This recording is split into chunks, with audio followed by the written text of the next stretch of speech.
Soy Javier Almendros y este es el podcast, aunque un poco tarde, 240, en el que, bueno, las circunstancias mandan. Me centraré un poco en lo que creo que ha sido la noticia estas 2 o 3 semanas que he estado fuera. No es que haya estado fuera, sino que, bueno, circunstancias que me impiden al final grabar sin más, ¿eh? No hay mayor problema, sino que al final la vida te deja el tiempo que te deja y al final necesito un tiempo para preparar estas cosas. Y si no las puedo preparar, pues no me siento cómodo haciéndolas. Entonces, claro, lleva un tiempo y se tarda más en grabarlo, sin más. Sin más. Con lo cual, hoy haremos todo el traspaso de J. Brown, como yo lo veo. El por qué creo que es muy positivo para New England en cuanto a la parte financiera como a la parte meramente deportiva. Y luego dejaremos todo lo que ha sido toda la parte de pretemporada, que yo creo que hay muchísimo de lo que hablar. Training camp, mandatorios, Cristian González, Kayshon Boutte, tenemos también a Gabe Jacas, que es el único segunda ronda que no ha firmado, etcétera, etcétera, etcétera. Pero hoy nos vamos a centrar básicamente en el gran cambio, la gran amenaza, ¿no?, que ha supuesto este traspaso, que no por esperado deja de tener la importancia que se merece. A.J. Brown a New England Patriots.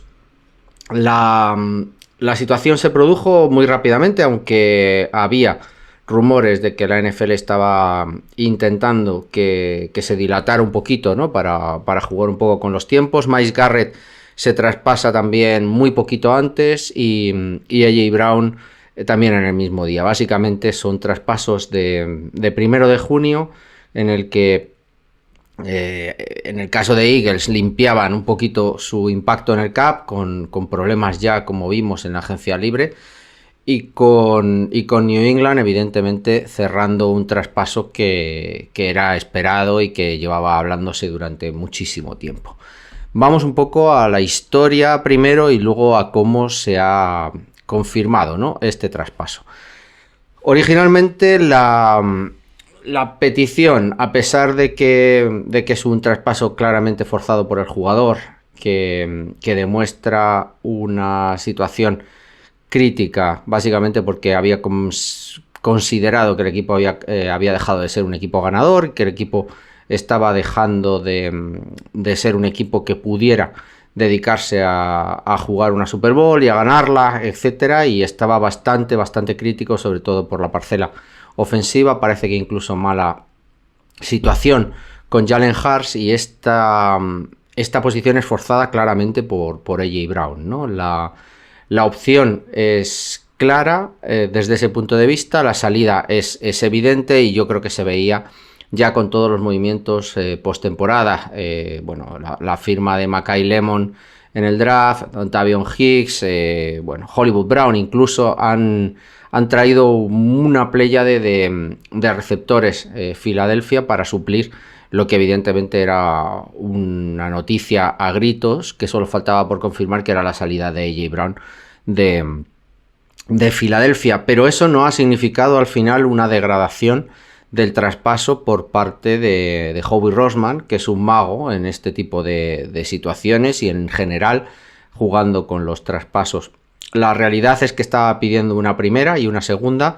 El draft de 2027 era también un hecho muy relevante, porque parece que viene con un grandísimo nivel, y digamos que New England estaba muy reacia primero a entregar una primera ronda. Evidentemente una primera y una segunda, ya le dijo Elliot Wolf que si había alguien que se la diera, que ni lo pensara, y que evidentemente la discusión estaba en esa primera ronda que iba a ser, ¿no? Parece ser que los Rams se aproximaron a Filadelfia dando una primera, pero no estaban dispuestos a dar absolutamente nada más.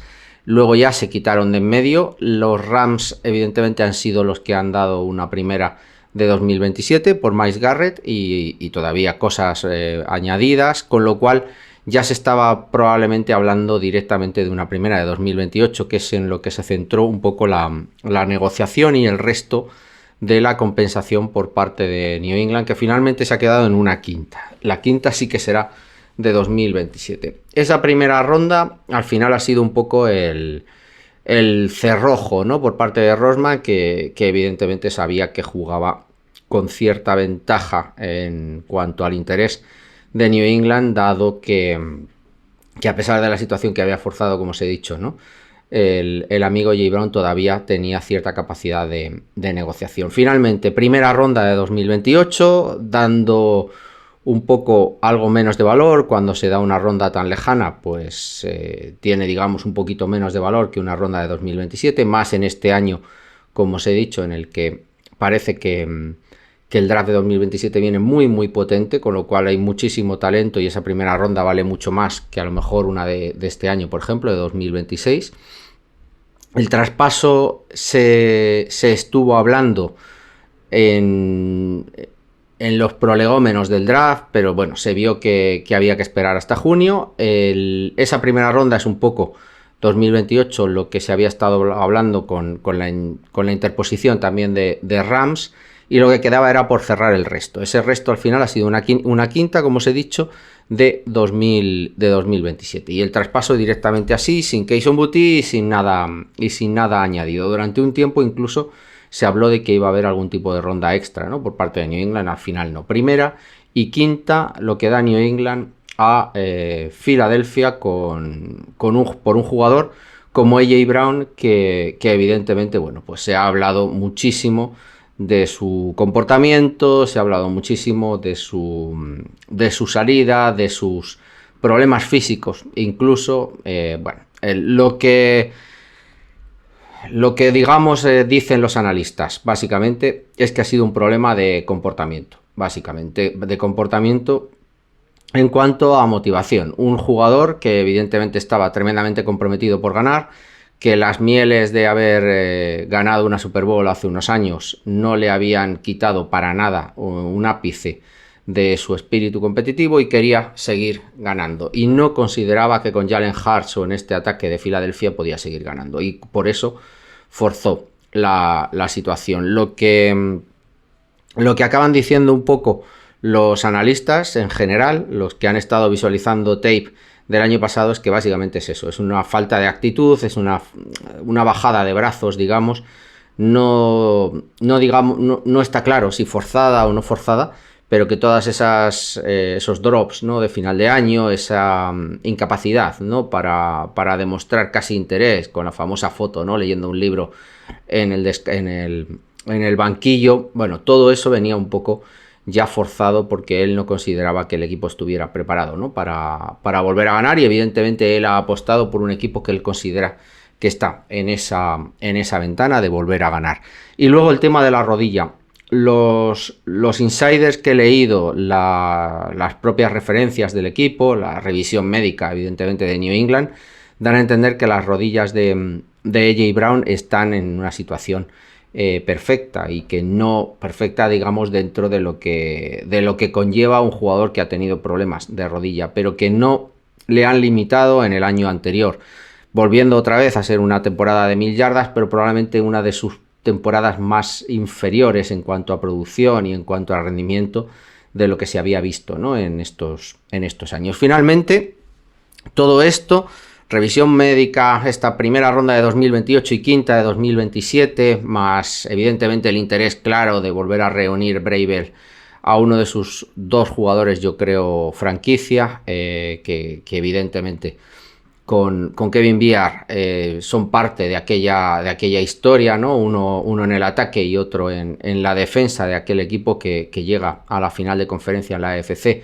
creo que fue en 2019. Todo eso es lo que acaba por reconvertir un poco y conseguir que A.J. Brown venga a New England. No solo eso, sino que, aunque lo he repetido muchas veces, creo que aquí hago un paréntesis y pongo en el punto la situación del interés de A.J. Brown por jugar por New England, que se remonta ya al proceso pre-draft de 2017, donde New England trae a las pruebas, a las visitas top 30 en una situación de decadencia ya en el plantel, con Tom Brady todavía a la cabeza. En el apartado de receptor firmaron o trajeron invitados a N'Keal Harry, a A.J. Brown y a Deebo Samuel. A la postre, la selección de N'Keal Harry se vio motivada por esa visita en la que fue más encantador, más racional, un jugador que acabó camelando en ese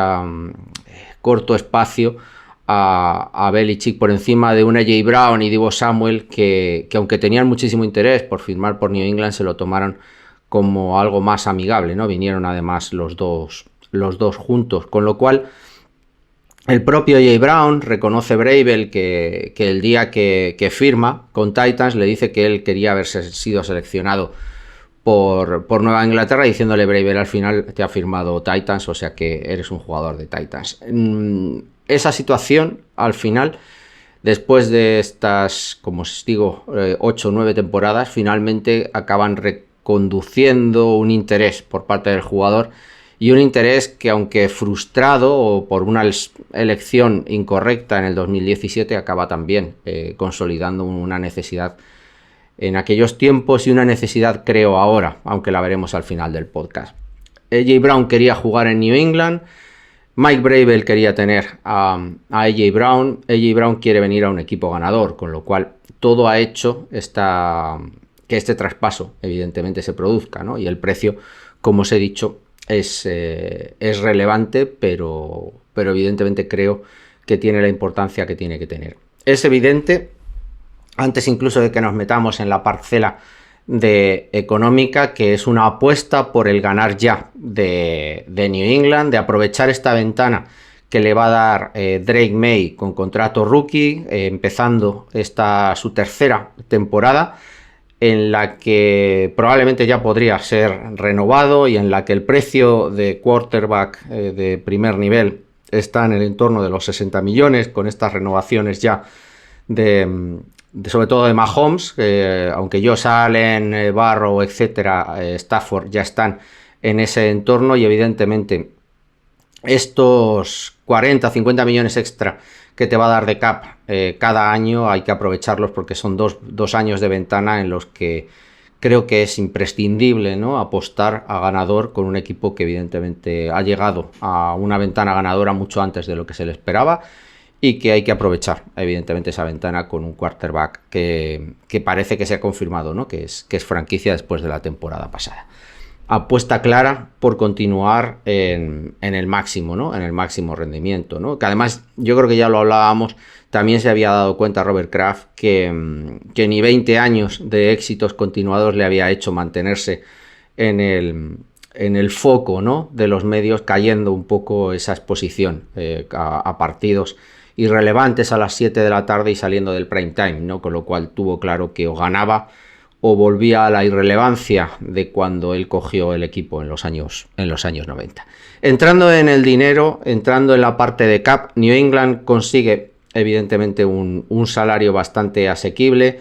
Tendrá que pagar en el entorno de 20 y tantos millones, y 21, porque tiene varias opciones de bonus A.J. Brown para cada año, 26, 27, 28 y 29, llevando ese dinero en void years a partir de 28, 29 y 30 para recuperar, digamos, un poco el impacto de todos los millones, esos 100 que tendría como máximo que poder conseguir. New England evidentemente solo está obligada a pagar, entre comillas, esos 20 y tantos millones este año, y la opción el año que viene simplemente le dejarían unos 4 millones si no asumiera el tenerlo. Si mañana el jugador no funcionara, lo podría ya cortar con un impacto mínimo el año que viene, no ejecutando esa opción, y si la ejecuta, pues serían 28 millones y 21, básicamente. Con lo cual, aunque veis ahí que el impacto en el cap son aproximadamente 7 millones y 11 el año que viene, es básicamente porque tiene impactos en void years desde el 28 hasta el año 30 de cada una de esas opciones. Con lo cual le quedaría a New England básicamente la opción año a año de ir consolidando esos salarios con un impacto final ya cuando tenga 32, 36, 33 años y acabara, digamos, renegociando el contrato con él y ir ampliándole esos void years por años reales y convirtiéndolo no en dinero no garantizado, sino dándole algo del dinero garantizado, sería un contrato mucho más grande, ¿no? Casi con 40 o 50 millones en esos últimos años de Boy, con lo cual se asegura un impacto del cap muy limitado en estos 2 años, se asegura además un salario que entra dentro de lo normal para un receptor del talento, que estás pagando una primera ronda, 20 y tantos y casi 30, bueno, pues están dentro de ese margen, y evidentemente New England tiene un contrato que es muy muy manejable gracias a que gran parte evidentemente lo ha pagado los amigos de Filadelfia. La ventaja es que Filadelfia se limpia en estos 2 años un impacto salarial que era grande, que era de 40 millones, con un impacto muy minimizado en este primer año y dejándose también algo para el segundo. Y New England pues hereda esa opción, como os he dicho. Parte de esos 4 años, que son 113 millones.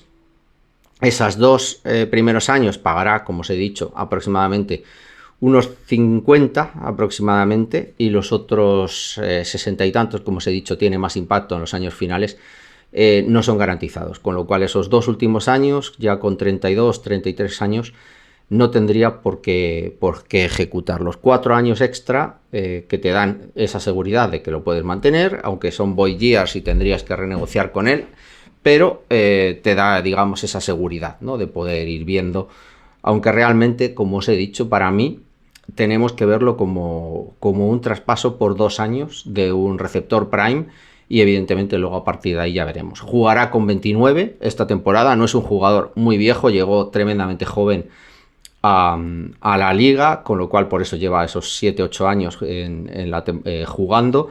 Jugará este año con 29 y el año que viene con 30, que es un poco lo que se marca de límite antes del declive o del comienzo del declive, porque dependiendo de los receptores ese declive no es tan acentuado, ¿no?, como en otros jugadores que pueden ser quarterbacks o running backs.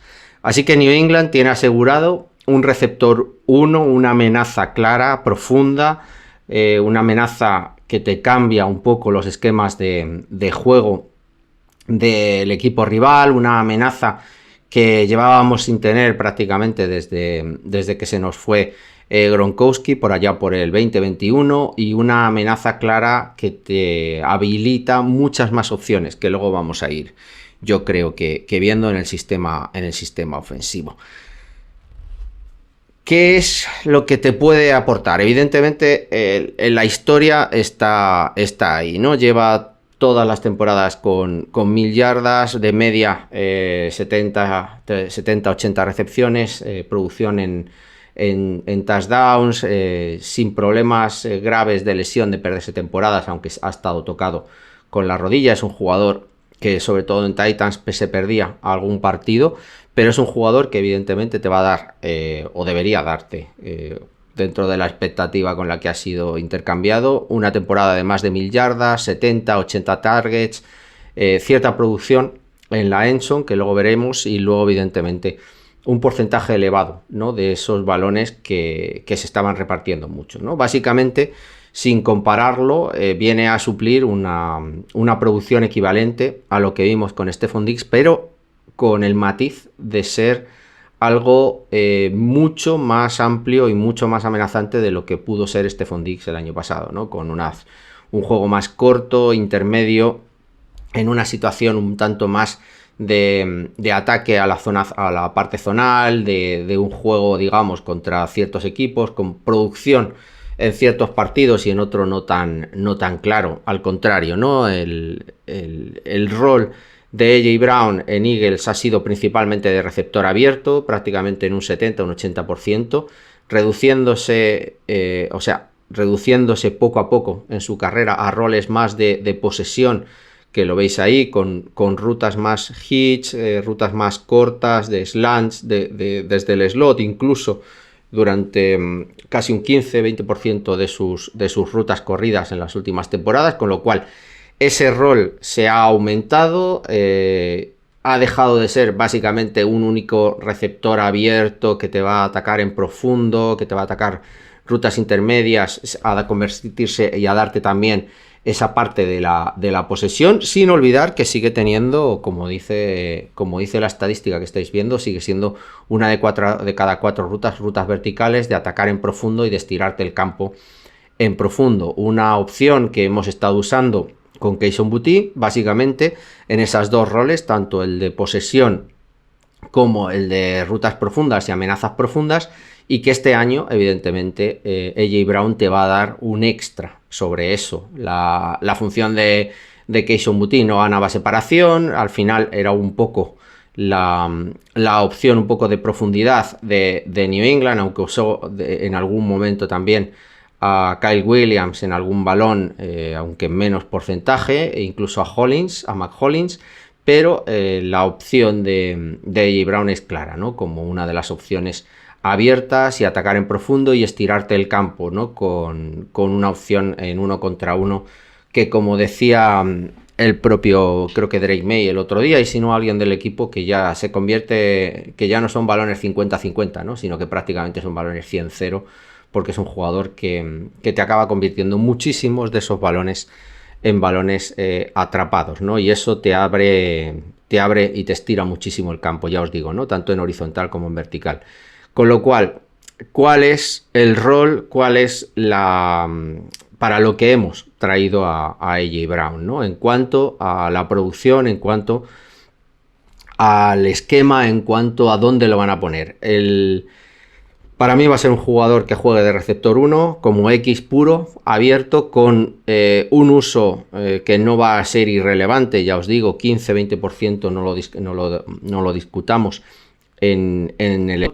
Recordar que tenemos slots pequeños con Efton Chism y Mario Douglas, pero que Mac Hollins también ha jugado en el slot. Podríamos jugar con 2 slots grandes y con formaciones de 4 receptores, jugando en abierto con Boutte y con Kyle Williams, con lo cual la amenaza en personal ligero, digamos, pues a lo mejor con un único receptor y con formaciones de 5 en línea, sin tight ends, podría significar un juego de carrera mucho más amplio, porque tienes la amenaza de tener que poner a 4 cornerbacks y al final cubrir la carrera en 5 contra 5 pues es mucho más complicado. Tenemos todas ese tipo de opciones en la que evidentemente, ya os digo, no tanto Hollins como J. Brown son cuerpos grandes que pueden ayudar en el bloqueo, en la zona interior.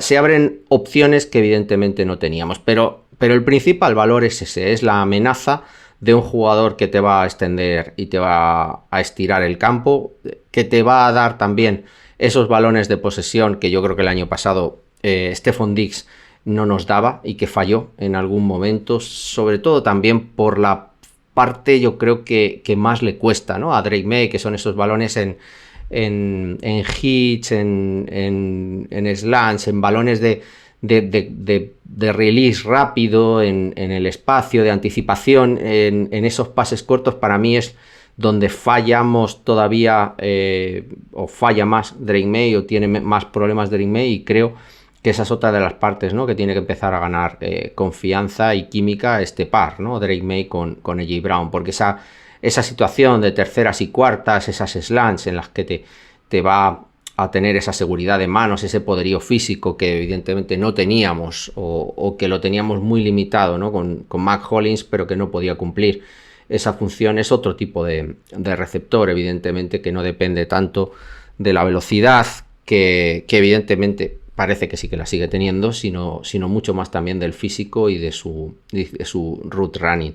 Con lo cual tenemos a un jugador que nos va a dar posesión, que nos va a dar el puerto seguro en jugadas importantes y claves, y que luego evidentemente te va a estirar el campo en primeros, segundos, downs largos en los que sea necesario atacar en profundo. La combinación, como os he dicho luego, con un Kyle Williams, con un Mac Hollins, o como queramos ver el slot, evidentemente se abre de manera exponencial, incluso con Kayshon Boutte, ¿no? Por el otro lado, ya veremos, ¿no? El Kayshon Boutte finalmente no ha salido, con lo cual podemos tener la amenaza de contención o de posesión por una de las partes abiertas, y por la otra la de amenaza en profundo para estirar el campo, con lo cual se abren muchísimas más opciones y aquí será Josh McDaniels, ¿no? el que tenga que acabar sacando partido de todos estos jugadores, y lo ha hecho bien normalmente, tanto cuando ha tenido a Gronkowski, como cuando tuvo a Randy Moss, como cuando ha tenido a Bowers o a Davante Adams. Creo que es fundamental que pongamos eso en el debe, ¿no? O en el haber, mejor dicho, yo creo, de Josh McDaniels, ¿no? Cuando ha tenido un receptor de este tipo, creo que lo ha sabido explotar, lo ha sabido usar para beneficio también del equipo, porque Gronkowski también habría muchísimos espacios y muchísimas opciones al resto de sus compañeros.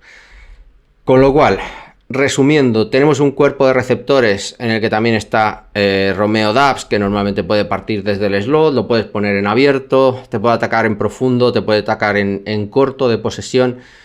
Tenemos a AJ Brown, que evidentemente es uno de esos receptores que hace siglos que no tenemos, que es una amenaza que te marca las defensas. Tenemos muchísimas opciones para poner en abierto o desde el slot, con Mac Hollins, de Mario Douglas, Kayshon Boutte o el propio Stonches. Veremos a ver hasta dónde se desarrolla en su segundo año, y todo esto nos deja en una situación evidentemente infinitamente mejor que la que teníamos el año pasado, ¿no? Que sobre ese cuerpo de receptores hemos perdido a Stefon Diggs, que evidentemente le agradecemos y creo que funcionó tremendamente bien, pero que hemos añadido a Romeo Doubs y a AJ Brown, con lo cual creo que con el crecimiento que ya demostró además Kayshon Boutte, con el crecimiento que esperamos de Stonches, de Mario Douglas, etcétera, y el uso de Mac Hollins mucho más libre, sin ser una amenaza 1 como en algún momento yo creo que se vio, y coberturas especiales a él, yo creo que podemos tener muchas más opciones, ¿no? Quitando y sin olvidar además toda la parte de tight ends, ¿no? A ver cómo funciona Hunter Henry, Eli Raridon en todo esto, y si somos capaces también de formalizar el juego de carrera. Con lo cual se nos queda un cuerpo de receptores muy muy interesante, se nos queda una amplitud de jugar por dentro y por fuera con una superioridad física, no solo por altura sino por velocidad, en la que se puede ganar en profundo tanto desde dentro como desde fuera. Juego de posesión, yo creo que ataque en la zona, creo que también no podemos obviarlo, y solo queda disfrutar a priori de lo que parece que se está montando, ¿no? Con una línea que también está mejorando, yo creo, con respecto a lo que vimos el año anterior, ¿no? Y creo que por ahí partirá un poquito todas las cosas. Y en el tercer aspecto, que creo que no podemos tampoco obviarlo, hemos traído a un receptor que es un jugador alfa. Es un jugador que ha tenido esos problemas en Filadelfia, básicamente porque ha visto que el equipo no estaba preparado para ganar, que no tenía en Jalen Hurts a un quarterback en el que confiaba, que no estaba viendo, digamos, ese uso que él creía que podía aportar al equipo para ser un equipo ganador. Y toda esa capacidad creo que es la que le ha hecho salir de ahí. Con lo cual no podemos obviar ese apartado de alfa, de receptor de los antiguos, ¿no? Que era líderes y divas un poco, pero tirando del equipo, ¿no? Recuerdo a gente como Terrell Owens, ¿no? Como Randy Moss, que eran también jugadores que en el vestuario tenían una personalidad. Evidentemente ese perfil de alfa y de gran jugador de vestuario, Mike Vrabel lo sabía. Su reencuentro como primer punto importante es clave. Él sabía de la importancia de AJ Brown, los principales problemas que empezó a haber en Tennessee y los primeros, digamos, cruce de acusaciones antes del declive de Tennessee empezaron gracias al traspaso, ¿no? de AJ Brown. Yo creo que fue el detonante de que aquel proyecto, ¿no? empezara a decaer, y él sabía que estaba perdiendo a un jugador ya no solo importante en el campo, sino importante en el vestuario. Y por eso Mike Vrabel creo que es el principal valedor de volver a recuperar su sintonía, el aprovechamiento en la competitividad, en los vestuarios, en el vestuario, etcétera, etcétera, etcétera. Básicamente está trayendo no solo a un gran jugador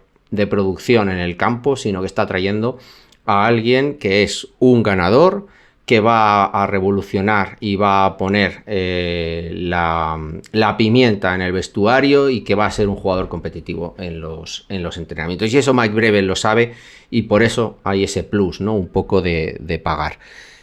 Es al final una presencia de campeón, es un equipo, el de New England, que ya no tiene grandes jugadores que han estado jugando una Super Bowl y ganándola, sino que finalmente el año pasado pues la derrota queda ahí, no quedan muchos jugadores que han estado compitiendo en la máxima, en el máximo nivel y que tienen un anillo, con lo cual este tipo de jugador en una franquicia que está apostando por volver a la Super Bowl y por ganarla, creo que es un segundo punto fundamental en la apuesta de New England por A.J. Brown. Y por ese lado, creo que es una apuesta de vestuario, que es una apuesta, como os he dicho también, de importancia y de competitividad, pero es una apuesta de, chicos, que esto se gana, que yo lo he hecho y esto se puede hacer. Y no olvidemos que es con lo que ha empezado el podcast, el efecto intangible en Drake Maye, que evidentemente tenía el año pasado a Hunter Henry con muchísima confianza, que tenía a Stephon Diggs, pero que se encontró un poco solo en esa faceta, yo creo, de playoffs, entre la línea y un cuerpo de receptores que no dio, ¿no?, para la máxima competitividad. En este caso, puede que te hagan un planning para limitarte, para evitar que puedas, digamos, usar a A.J. Brown a tu máximo rendimiento, pero finalmente eso te hace que tengas un planteamiento secundario y terciario, no como el año pasado, que yo creo que se vio en playoffs que podían inhabilitarnos completamente, ¿no? El sistema de McDaniels, que evidentemente se vio muy muy bien durante la temporada regular y con muchas más deficiencias en playoffs. Esta es la clase de jugador, el socio de confianza para esas jugadas clave que te da no solo lo que vimos el año pasado en cuanto a control de partido, en cuanto a conversión de jugadas claves, sobre todo en temporada regular, y cerrar y controlar un poco el esfuerzo y la competitividad de cada uno de los partidos, sino además darte ese punto extra, ¿no?, cuando lleguen los playoffs, que unido a lo que os he dicho, ¿no?, de aliciente en el vestuario, de competitividad en los entrenamientos, te da también esa seguridad, esa confianza que está habiendo ya de química entre Drake Maye y A.J. Brown para conseguir que todo esto funcione. Al final, si esa química se consigue, yardas after catch, balones divididos, juego de posesión, estirar el campo, yo creo que es un jugador además que cuadra muchísimo con las características de Drake Maye, no tanto a lo mejor en ese juego corto de posesión, que imagino que tendrán que buscarle un poquito más de química, y se ve también que Drake Maye ha estado trabajándolo sobre todo en las mecánicas de lanzamiento, pero sí que creo que es muy relevante todo eso que vimos de Kayshon Boutte el año pasado, esos back shoulder hitch, esos juegos de 10, 15 yardas, el atacar en profundo, todo eso pues lo hemos multiplicado por 10, ¿no?, al traer a A.J. Brown. Así que hasta aquí un poco el resumen. Creo haber tocado todos los palos. Queda evidentemente el epílogo de toda esta historia, y es ver cómo en un cuerpo tremendamente poblado de receptores, en el que está gente como de Mario Douglas, Septon Chips, Kayshon Boutte, pues no sabemos a dónde puede ir la cosa. Evidentemente Matt Hollins tiene 30 y tantos años y probablemente está ya en el final de su carrera. La necesidad de confirmar si Kyle Williams es realmente un buen o no es un buen jugador para mantenerse en el roster va a ser una apuesta también segura. Está Romeo Doubs, tienes a A.J. Brown, con lo cual es un cuerpo de receptores que básicamente hoy tenemos 7 de primerísimo nivel, o al menos que hicieron plantilla más lo que ha venido este año. La mejora es clara, la mezcla con Romeo Doubs es inmejorable, y queda, ya os digo, solo ver ese epílogo de ver quiénes son los acompañantes, ¿no?, como receptores 4, 5, igual hasta 6 de todos estos, ¿no?, con los 4 en Kyle Williams, Romeo Doubs, A.J. Brown y Matt Hollins, para mí los que estarían en mejor disposición, evidentemente, para hacer roster si no hay ninguna lesión. Y luego Kayson Boutte, de Mario Douglas, Efton Chisholm, etcétera, más todos los chavales nuevos que han venido undrafted, que hay alguno también de gran interés, que pues ver un poquito a ver hasta dónde podrían llegar y hasta dónde llega esa competencia, ¿no? Por una posición, a lo mejor dos, aunque yo creo que este año teniendo cuerpo de tight ends algo más amplio, veremos a ver. Y ese es el único epílogo que nos queda, que os iré contando, lo que no sé es cuándo, pero sí que intentaré contaros toda la parte de entrenamientos lo antes posible, sin dejar tanto tiempo en grabar, y espero que me disculpéis en ello, pero bueno, al final tengo que vivir de otras cosas, no de esto, y es lo que hay. Así que nada, chicos, gracias por esperar tanto tiempo a volver a vernos. Espero que os haya gustado y haberos dejado todas las dudas que podáis tener en vuestra cabeza, y si que no os he resuelto, pues ya sabéis, por los cauces reglamentarios me preguntáis libremente, que tenéis, yo creo, buen acceso a mí. Así que nada, chicos, disfrutar de la semana, esto que ya empieza a llamarse verano. Hasta luego.